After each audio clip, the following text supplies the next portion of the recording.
Hello friends, welcome back to the my new video guys and my YouTube channel guys. Today friend we are going to talk about guys how can we on guys find my device in Infinix phone device. Friends, you want to on guys your phone, find my device settings. So friend, how can you on it and friend, how can you use?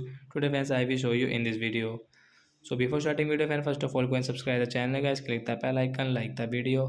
So friends, now let's start the video friend. First of all open your phone setting. Then you scroll it. Friends, click on guys your phone. This phone security setting, tap here. Third option find my device guys, tap here. Friends, you want to on, you want to use your find my device setting, you can on and you can use from here. So friends, turn on location guys, tap here to turn on it and we will tap here.